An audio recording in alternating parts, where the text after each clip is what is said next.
ay simple lang. Hatiin ko siya in two parts. Yung una, gusto kong patunayan na totoo ang muling pagkabuhay ni Kristo. At pangalawa, gusto kong sabihin ano ang importansya nun sa ating buhay. Gaano binabago ng resurrection ni Jesus Christ ang ating buhay. So ulitin ko ulit yung two parts. Papatunayan ko na si Jesus Kristo ay muling nabuhay talaga. Because importante po yun. Bakit po? Doon yung malalaman kung ano talaga ang susundan ninyo ng tao, ang susundan ninyo ng teaching, ang susundan po ninyo ng katuruan. Kung ito bang teaching na ito ay based sa isang Diyos or sa isang tao lang. Kaya very important na patunayan natin na ang ating Panginoon na pinagsisilbihan ay nabuhay muli galing sa patay. At pangalawa, ano ang importance niyan sa ating buhay. Okay, ready to learn? Okay, number one, let's go straight. Okay, so si Kristo ba talaga ay nabuhay? Ang sagot ay yes. And the first defense is this. Witnesses can attest that He truly lived, He truly died, and He truly rose again. Yan ang unang point po natin to prove the resurrection of Jesus Christ. May mga witnesses po na nagpapatunay na siya ay tunay na nabuhay, namatay, and then nabuhay muli. Very important po yung word dyan na witnesses. Bakit po? Kasi po, for you to establish a truth, para ikaw ay patunayan mo na ang isang bagay ay totoo, kailangan meron pong witnesses yan. Mamaya, ang tatlong lawyers po ng aming church ay magre-render ng free legal service. Kaya kung may tanong kayo, mamaya po yan, bukusan natin after the service. Pero ito pong mga lawyers na ito, alam nila ang importance ng witnesses. Why? Because in the court of law, that is one way to make a case or to make your point kapag merong witness talaga. So kung gusto natin patunayan na si Kristo ay nabuhay talaga, dapat may witnesses din yan. At sabi po ng Bible, dito, meron tayong verse na ito, sabi ni Apostle John, that which was from the beginning, which we have heard, which we have seen, which with our eyes, which we have looked upon, and our hands have handled the word of life. Yung word of life dyan sa Jesus Christ po yan. Sabi ni John, marami kami ng mga witnesses na totoong naging tao ang ating Panginoon. Na si Jesus Christ, siya ay Diyos, pero siya ay nabuhay dito sa mundo. And He really became a man. At marami kami na nakakita sa Kanya. Marami kami na nakarinig sa Kanya. Marami kami na tumingin sa Kanya. At marami kami na nakahawak sa Kanya. Ano to mga kapatid? Witnesses that Jesus Christ, siya ay Diyos, pero siya talaga ay nabuhay bilang isang tao. Next verse. Meron din po tayong witnesses na siya ay tunay na namatay. Sabi mo ng verse na ito, but one of the soldiers with a spear pierced his side, and forthwith came there out blood and water. Ano po ito? Ang isang nagpapatunay na si Yesu Cristo ay namatay talaga ay walang iba kundi yung mga Roman soldiers mismo. Sa mga history books ng mga Roman soldiers, hindi Christians ito mga ito hindi sila Christians, pero sa history books nila, talagang nakalagay na mayroong isang tao ng pangalan ay Jesus of Nazareth at siya talaga ay napako sa krus at siya talaga ay namatay. At ano ang isang death certificate ng mga Romans noon? Ito yun. Pag tutusukin nila yung tao na nakasabit sa krus, tutusukin nila yung side, at kapag lumabas ay blood and water, that is a Roman death certificate. Ibig sabihin, yun ay patunay na talagang patay na ang isang tao. Yan, marami tayong mga medical team dito. Alam nila yan, pag lumabas ang water and blood, talagang patay na yung tao. And in fact, nagamit dyan yung word na forthwith. Yan, mainit yan sa Pilipinas ngayon, right? Remember? Yan, kasi pinagdidebatehan yan ng mga senators at ang ibig sabihin ng forthwith na yan. Ang ibig sabihin lang yan is immediately, no delay. Yan, dinidelay nila ang hearing, pero ang sabi ay forthwith, immediately. So ano yan? Tinusok yung side ni Jesus Christ, immediately. No delay. Lumabas ang blood and water. Ano po yun? Patunay na siya ay namatay talaga. And then, meron pa tayong isang record dito na siya ay tunay na nalipin. Matthew chapter 27, there came a rich man, Joseph of Arimathea, and begged the body of Jesus and laid it in his own tomb. Si Jesus po ay nilibing, hindi sa libingan ng basta-bastang tao lang, no. Siya ay nilibing sa isang libingan ng isang mayaman ng name is Joseph of Arimathea. Arimathea. At si Joseph po na ito, he is one of the 70 elders of Israel. Ibig sabihin, sa time natin ngayon, parang senator po ito. At bakit kailangan malibing si Jesus Christ po? Para hindi siya basta-bastang libingan na ilibing. Ibig sabihin, kung gusto mong i-confirm na siya talaga ay nakalibing, pwede mong i-check. Kasi libingan niya ng isang bigatin na tao, pwede mong pangkalkalin ang kanyang tomb at kita mo na nalibing talaga siya. So ano to? We now have witnesses na siya ay nabuhay talaga. We now have witnesses na siya ay namatay talaga. At pangatlo, we have some witnesses na siya ay nabuhay muli. So next verse. 1 Corinthians 15, sabi ng Apostle Paul, Christ died for our sins. Siya daw ay namatay para sa atin according to the Scriptures, and that He was buried, and that He rose again, and that He was seen of the 12, and after that He was seen of about 500 brethren at once, of whom the greater part are still alive. Sabi ni Apostle Paul, totoong nabuhay si Jesus Christ dahil nakita siya ng mga women, nakita siya ng mga 12 apostles, at meron isang time na more than 500 na tao ang nakakita sa kanya ng sabay-sabay. At nung time na ito, na sinusulat ni Apostle Paul itong book na ito, dinidebate siya, sabi niya, totoo ba yung Diyos mo, nabuhay ba talaga siya? Totoo ba ang pinagsisilbihan ng Panginoon? Is He really alive? At anong sabi niya? The greater part are still alive this day. Sabi niya, doon sa mga 500 plus na nakakita kay Jesus Christ na buhay siya, marami mas sa kanila ang buhay. Hanggang ngayon, after 30 years, kasi 30 years na sinulat ito, 1 Corinthians, marami pa sa kanila ang buhay. Puntahan niyo sila at tanungin niyo sila because I'm telling you, Jesus is alive. Kaya sasabihin ko po ito, mga kapatid. Ito, other world religions. Ang ibang world religion, meron silang leader, magaling ang kanilang leader, that's it. Pero, ang kanilang leader ay namatay at hindi na ulit nabuhay. Pero ang Christianity, we are following a God who became a man to die for us. Died. He was buried. But on the third day, He rose again. At hindi po patay ang aking pinagsisilbihan. Amen? Pangalawang ebidensya ng resurrection ni Jesus Christ is of course yung empty tomb. Yung bakante na libingan ni Joseph of Arimathea. And you know what? Ito ang isang patunay na ang tomb ay talagang empty at on the third day talagang wala na si Jesus Christ sa libingan na ito. Ang isang patunay dyan ay yung mga kalaban mismo ni Jesus Christ. The chief priest, ito po, mga inaway si Jesus Christ, buong buhay ni Jesus Christ. Ang mga chief priest, inaaway nila siya. But even at His death, hindi nila dininay na empty yung tomb. Ang ginawa nila ay gumawa sila ng fake news. Kaya nga, sabi din sa verse na ito, the chief priest said to the guards, saying, His disciples came by night and stole Him away while He slept. So they took the money and did as they were taught. And this saying is commonly reported among the Jews until today. Kahit yung mismong mga kaaway ni Jesus Christ, alam nila na talagang nag-resurrect si Jesus Christ. Hindi nila ma-explain bakit empty yung tomb. So dahil hindi nila ma-deny, ginawa nila, binayaran nila yung mga soldiers para magpakalat ng fake news at sabi nila, ipakalat nyo na yung mga disciples, ninakaw nila ang katawan ni Kristo. At hanggang ngayon, yan pa rin ang kwento na alam ng maraming Hudyo until this time. So if you go to Israel today, I tell you, Israel is one of the places na hindi sila naniniwala mismo kay Kristo. Imagine, taga doon si Kristo. Doon siya nag-minister, pero pag pumunta kayo sa Israel ngayon, very few of them, karamihan sa kanila, hindi sila naniniwala kay Kristo God. Ito ang akala nila, si Jesus Christ, di naman Diyos yan, namatay lang yan, tapos tinakaw ng disciples niya. Katawan niya. But we do not believe that. Naniniwala tayo sa buhay ng Panginoon. And then, ang sa pagpatunay dito, doon sa empty tomb, ay sabi ng Bible, nakita daw nila yung folded grave clothes.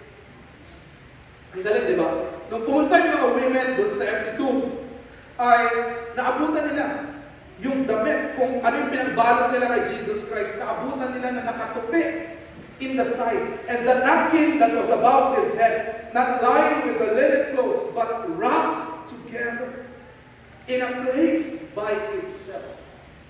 Okay, folks, may tanong ko, kung nanakawin niyo ang isang bangkay, tatanggalin niyo pa ba yung damit niya?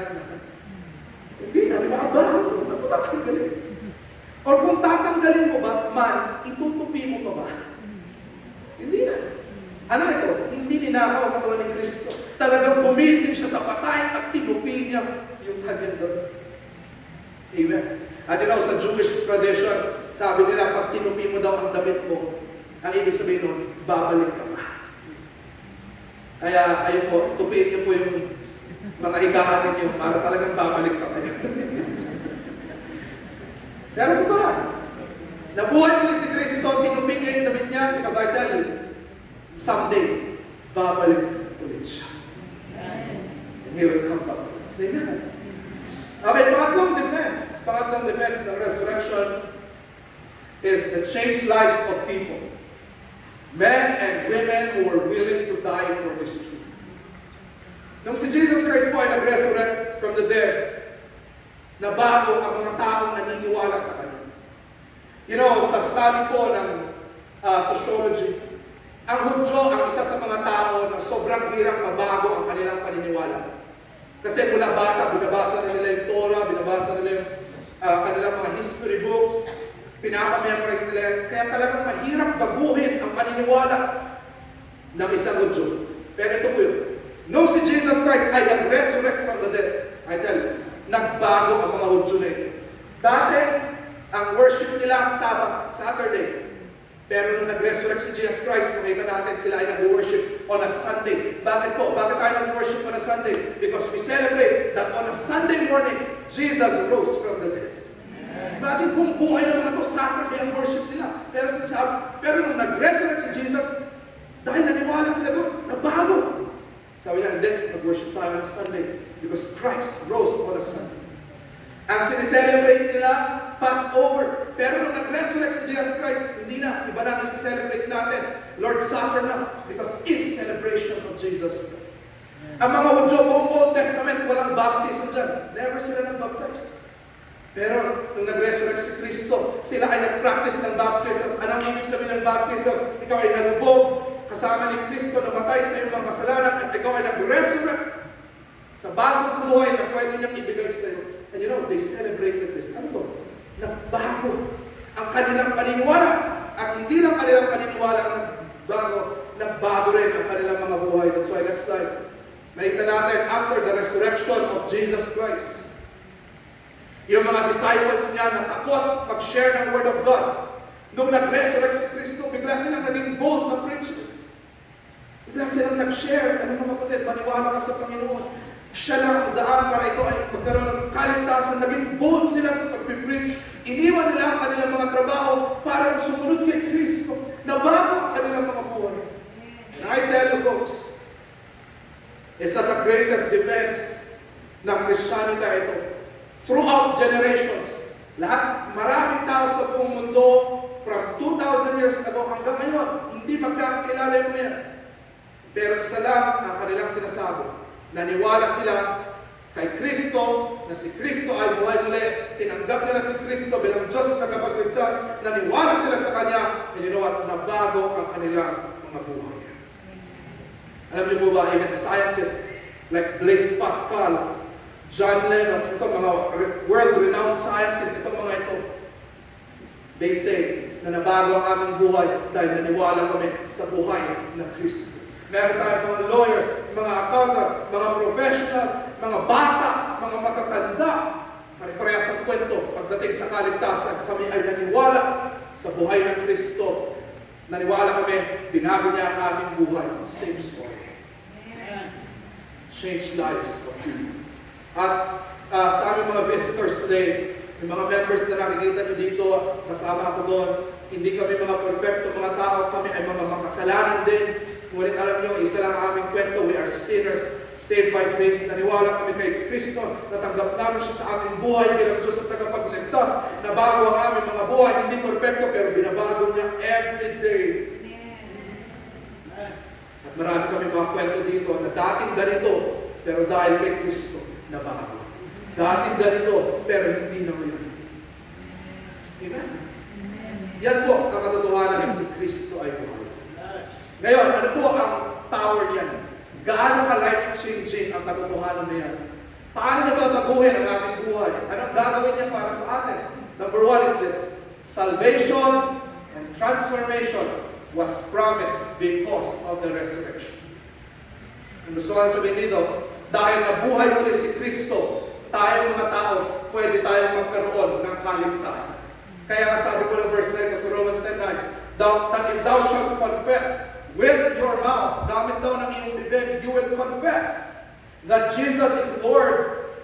By the way, yung phrase niya, confess with thy mouth the Lord Jesus. Yung name ng the Lord Jesus niya, ang ibig sabihin niya is yung nag-resurrect na Jesus Christ. Kapag daw ikaw confess mo with your mouth and shall believe in your heart that God had raised Him from the dead, thou shalt be saved. Folks, dalawang steps para tayo ay magkaroon ng kaligtasan. Ano po yun? With our mouth, sabihin natin na naniniwala tayo sa Panginoon.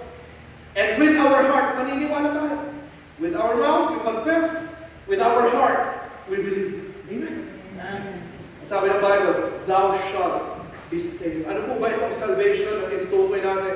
Mga kapatid, I want to tell you, tayo po ay makasalanan sa harap ng Panginoon and we deserve His judgment. Sabi ng 10 Commandments, thou shalt not lie. Pasado ba tayo doon? Hindi. Ano ibig sabihin nun? Tayo ay nagsinungaling. Tayo ay mga liars. Nagkasala tayo sa harap ng Panginoon. Sabi ng Panginoon, sabi ng 10 Commandments, thou shalt love. Thou shalt honor your mother and father. May tanong ako, did you honor your mother and father mula nung bata ka hanggang ngayon? Perfectly, ginawa mo ba yun? No, you are guilty of disobedience. Ano yun? Nagkasala tayo sa Panginoon. Sabi ng Bible, thou shalt not bear false witness against our neighbor. Huwag ka mag-chismis ng iyong kaibigan, huwag mag-chismis ang iyong kapitbahay, huwag ka magsalita ng negative things about other people. May tanong ako, pasado ba tayo? No! Makasalanan tayo sa ating puso. Thou shalt not covet. Thou shalt not have any idols. Thou shalt not use the name of God in vain. Bagsak tayo sa standard ng Panginoon. At matanong ko po kayo, kung haharap kayo sa Panginoon ngayon, are you guilty or not? I tell you are guilty. At dahil guilty ka sa harap ng Panginoon, sabi ng Bible, for the wages of sin is death. Ang kabayaran ng ating kasalanan ay kamatayan sa impyerno. We deserve that. Yun po ang ating deserve na ating mga tao. It's death. It's hell. But, dahil nabuhay muli si Kristo, sabi ng verse na ito, if you will confess with your mouth and believe in your heart, you will be saved. At meron kang promise na meron kang relationship kay Kristo, at dahil may relationship ka sa Kanya, meron kang eternal life. Dahil nabuhay muli si Kristo. Ganun ka-powerful ang pagkabuhay muli ni Kristo. Pag hindi siya nabuhay muli, walang silbi ito. Pag namatay tayo, diretso tayo sa impyerno, bakit hindi buhay ang ating Panginoon? Pero dahil buhay siya, meron pag-asa ng kaligtasan to whoever will believe in Him. Amen. Sabi ko ng next verse na ito, maganda po itong verse na ito sa Romans 6. Ang sabi ko ng verse na ito ay, sa lahat daw ng mga tao na nanampalataya sa Panginoon at nakatanggap sa Kanya bilang Diyos at tagapagligtas, ano po mangyayari sa kanila? Magkaka-experience sila ng spiritual resurrection. Ano po yun? Ano yung spiritual resurrection? Yung ating spirito, patay, pero pag nagkaroon ka ng relationship kay Jesus Christ, bubuhay na muli ang iyong spirit and you will become a new man. Sabi ng Bible, kapag tinanggap mo ang Panginoon bilang Diyos at tagapagligtas, you become a new creature. Dati patay ka spiritually, but you resurrect from the dead. At ikaw ay nabubuhay muli. At pag ikaw ay nabuhay muli, ito po ang maganda. Pag ikaw ay nabuhay muli, yung bagong tao na yan, bibigyan niya ng Panginoon ng power para magbago at maging Christ-like ang kanyang buhay. That's why, alam niyo po mga kaibigan, ako po ay nag-aral ng psychology. Bukod sa pastoring, ako ay isang mental health advocate. At alam niyo po ba, napakahirap para sa isang tao na kumawala sa isang bisyo. Kung bisyo mo na yan ang ilang taon, mahirap kang kumawala dyan. Ang hirap. Counseling na doon, therapy ka. Bitin ng therapy, hindi kaya. Kapag meron kang kasalanan, alam mo yun, enjoy mo yung kasalanan yan, mahirap kang makaalis dyan. In fact, pag binabasa niyo yung kwento ng mga Alcoholics Anonymous, di ba, nasa Google yan, mga grupo ng mga alcoholics na nagte-therapy. Alam niyo ba na 60% ay nagkakaroon ng relapse in just after 2 years? Imagine, magbabayad ka ng rehab. Paano lang parehab mo? Tapos after 2 years, babalik ka din. Bakit po? Ang kasalanan mo sa atin, hindi mo matatanggal yan by your own. Hindi mo kaya magbago. Sabi ng young people, siguro pag nakahanap ako ng girlfriend, siya ang magbabago sa akin. That's a joke. No person can change you. Wala ka. And I will tell you this, kahit pastor ka sasabihin, no church can change you. No church can change you. Kailangan magkaroon ka ng relationship kay Jesus Christ. Susunod ka sa Kanya. Maniniwala ka sa Kanya ngayon and moving forward. Susunod ka sa Kanya ngayon and moving forward. At habang sumusunod ka sa Kanya, binabago ka niya. Yun yung kinagta ng Mark kanina na resurrection power, ang power na nagbabago ng ating mga buhay. And I tell you, mga kapatid, marami sa inyo may kwentong ganito. Kung hindi dahil kay Kristo, baka hindi nyo na alam kung asan kayo. Kung hindi nyo nakilala si Kristo, baka hindi nyo na alam kung anong mga ginagawa nyo ngayon. It's only Christ that changes our lives. Amen? Pangalawa po, ano ang power ng resurrection in Kristo? Ito maganda. Believers will soon be resurrected to eternal life. Ito, ang ganda nito mga kapatid. Dahil si Kristo ay mabuhay muli, tayo rin ay mabubuhay muli. Sabi mo na verse na ito, but in fact, Christ has been raised from the dead. The first fruit of those who have died. Ito po, gagamit ko ng theological term. Si Jesus Christ daw, siya daw ang first fruit ng mga tao na galing sa patay. Ano po yun? May mga ibang stories sa Bible na nag-resurrect din sila sa patay kasi binuhay sila ni Jesus Christ. Kagaya ni Lazarus. At marami pa ibang tao. Pero kahit nabuhay sila muli, namatay din lang ulit sila. Pero ano si Jesus Christ? Siya daw yung unang tao, siya yung first fruit na nabuhay muli at never na namatay. At ito po ang maganda. Kung may first fruit, may second, third, fourth, fifth. Kasi may first fruit. At dahil na-bless yung first fruit, mabibless din yung lahat. So ano pwede? Dahil si Jesus po ay nag-resurrect from the dead at never nang namatay ulit. Yan daw po ang mangyayari sa lahat ng mga maniniwala sa Kanya. You will die, and you will rise again, and you will never die. And you will live for eternity. Alam niyo po folks, deep down in your heart, aminin niyo man o hindi, in your heart, how would you wish na sana mabuhay ka forever? Kaya kami mga kanta tayong worldly song na, forever young, I wanna be forever. Marami tayong mga kanta na ganyan ang tema. Gusto kong mabuhay, maging bata. Bakit po? Deep down sa puso natin, we do not like life to end. Minsan gusto lang naman natin matigil ng mundo dahil sa suffering. Diba? Dahil sa problema. Pero kung walang problema, ayaw niya. Deep down in your heart, we do not like. At sino po ang magsasatisfy ng desire na ito? Si Kristo. At pinamis niya, kapag tinanggap mo siya, naniwala ka sa Kanya bilang Diyos tagapagligtas, you will be forever young. You will have eternal life. You will see Him face to face. You will walk with Him in streets of gold. Amen? Hindi end.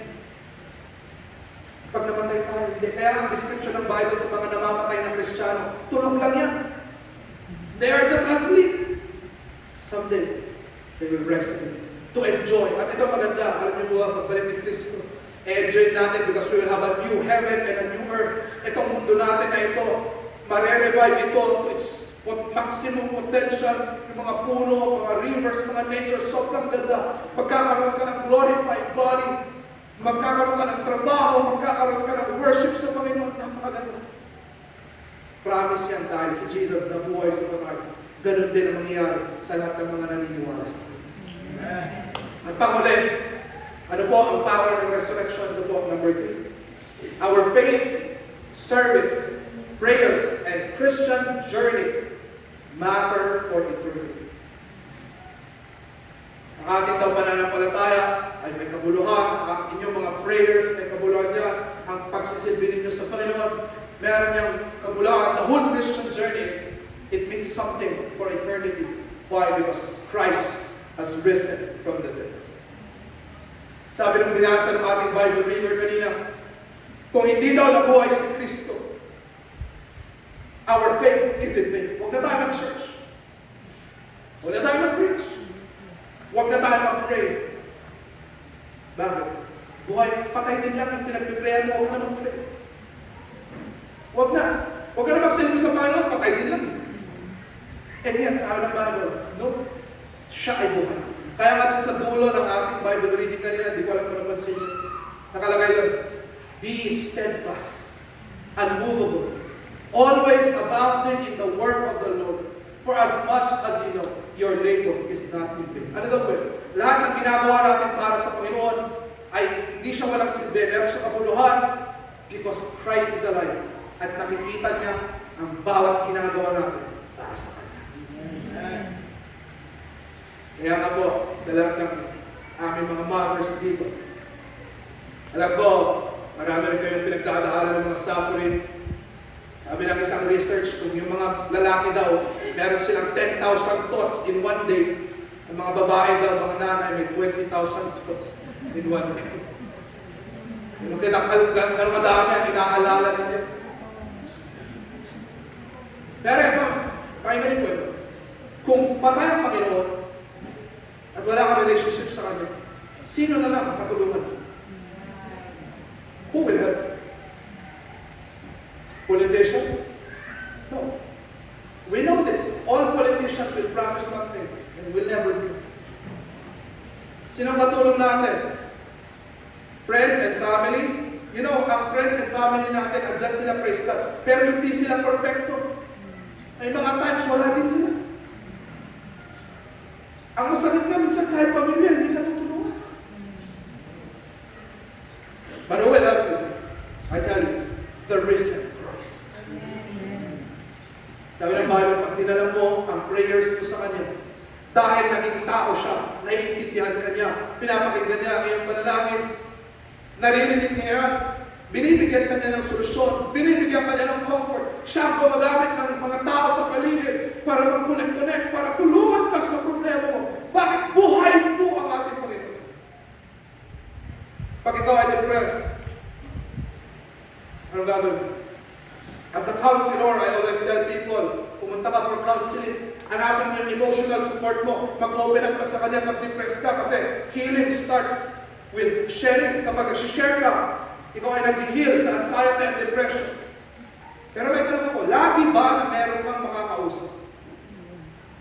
No. In fact, ang hirap maghanap ng taong iintindi sa mga problema. Bakit? May problema din sila eh. Ang hirap. That's why here in church, inaano namin yung mga members, tinitrain namin sila. Para pag may mga nagsishare ng mga visitors, ng mga members, we can be a help.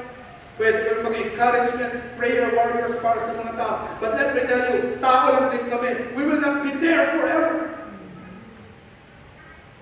Pero promise nila, siya ay nabuhay muli. At dahil siya ay buhay, pwede natin dalhin yung mga panalangin namin sa Kanya at nakikinig siya. He understands, sabi ng Bible, He can be touched. Pwede natin siyang hawakan through our prayers. At siya ay nakikinig. He comforts, He gives peace, He gives solutions. Ganun ka-powerful ang pagkabuhay ni Kristo na meron tayong Diyos na buhay. Nililigtas tayo, binabago tayo, at ito, siya ang sumasagot sa ating mga panalangin. At sa lahat po ng mga tao nagsisilbi dito sa Panginoon, huwag kayong ma-discourage pag nagsisilbi kayo sa Panginoon. Dahil times na alam nyo, mahirap sunod sa Panginoon. Minsan, may temptation ka, pero alang-alang sa Panginoon, hindi mo gagawin ang temptation na yun. Meron opportunities, pero ilalayo ka din sa Panginoon, pero hindi ko na pupunin yung opportunity na yan. Uunahin ko muna ang Panginoon. Alam niyo yung verse na seek ye first the kingdom of God, mahirap gawin yung verse na yun. Pero kung ginagawa mo yun, I tell you, hindi po walang silbi ang pagsunod mo sa Panginoon. It's not in vain. God will reward it someday. God is recording it. Why? Because Jesus Christ is alive. Amen po ba? So yun na po, gusto ko ma-pick up nyo din sa preaching meron. Meron kayong buhay ng Panginoon. Kaya kung manampalataya kayo sa Kanya, sumunod kayo sa Kanya, mahalin mo siya, pag-aralan mo kung sino siya, manalangin kayo sa Kanya, at i-develop niyo yung relationship sa Kanya because siya po ay buhay. Amen? As I end my preaching, gusto ko, kantahin natin yung kinantalaan kanina sa worship song, Living Hope. And ano, ang ganda ng kanta na ito, sabi ng Bible, dahil nabuhay muli si Kristo, He set us free. Amen? Death has lost its grip on me. Pag nanampalataya ka kay Kristo, hindi ka na mahawakan ng kamatayan. You have broken every chain. There's salvation in your name. Jesus Christ, my Lord. So, alam natin sa song na ito, right? Hallelujah, praise the one.